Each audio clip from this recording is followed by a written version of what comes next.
Literatura en el Renacimiento. La literatura en el Renacimiento principalmente se dio en Italia. Estamos hablando de los siglos XV y XVI, momento en los cuales la literatura resurge a partir del redescubrimiento de la filosofía grecorromana. Es así como este redescubrimiento influirá sobre toda la cultura. Características. La literatura renacentista se caracterizó por enfatizar temas como amor. Fue el eje central de la poesía lírica, que deja de lado a Dios como centro y reconoce a la mujer como objeto de admiración. Naturaleza. Fue idealizada por su gran belleza y por los sentimientos que generaba su gran magnitud y perfección. Mitología. Fue un tema reiterativo a través de los personajes más destacados de la antigua Grecia. Representantes. Entre los principales representantes de la literatura renacentista se destacan Dante Alighieri, el más famoso. Fue un poeta italiano que se destacó en particular por una de sus obras considerada fundamental para la transición del pensamiento medieval al renacentista, La Divina Comedia. Jean Molière, un dramaturgo y poeta francés, considerado uno de los mejores escritores de la literatura universal. Una de sus principales obras fue Tartufo. Nicolás Maquiavelo. Fue un diplomático, filósofo, político y escritor considerado el padre de la ciencia política. Una de sus principales obras fue El Príncipe. Baltasar Castiglione. Fue un diplomático y escritor italiano que escribió poesías líricas en lenguaje vulgar y poesías latinas. Una de sus principales obras fue El Cortesano. Miguel Cervantes. Fue un novelista, poeta y soldado español y uno de los más reconocidos escritores de la literatura española. Una de sus principales obras fue Don Quijote de la Mancha. Escultura en el Renacimiento. Origen.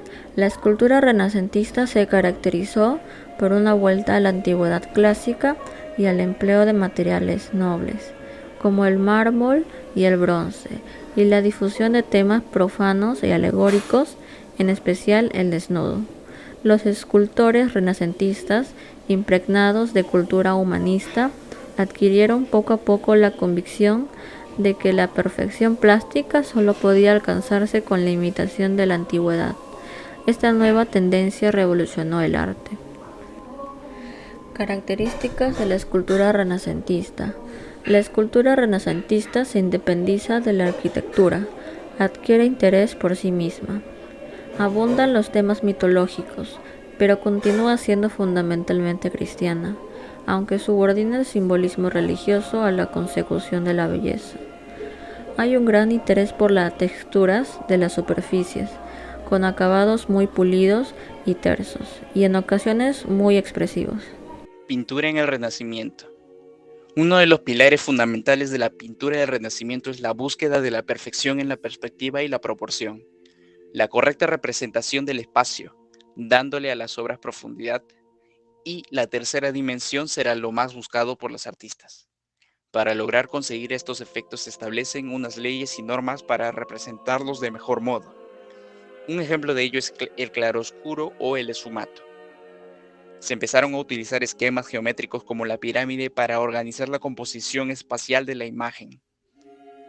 Es importante en la pintura del Renacimiento que la obra esté organizada con un espacio definido y tridimensional.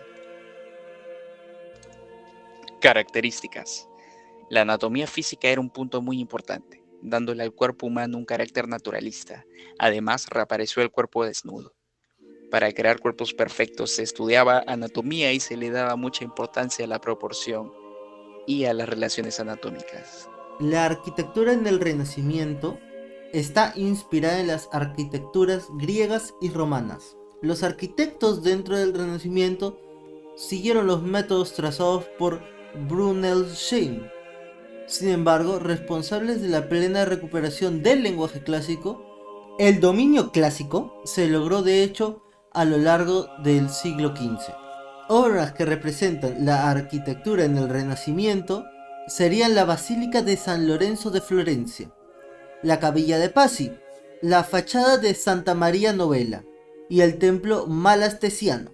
Estos tres ejemplos son iglesias, ya que se quiere recuperar la fe en Dios, debido a que el Renacimiento es un momento en donde se deja a Dios de lado y querían reincorporarlo, hasta que en la época gótica se dan cuenta que esta estrategia no está funcionando y deciden optar por el terror a Dios.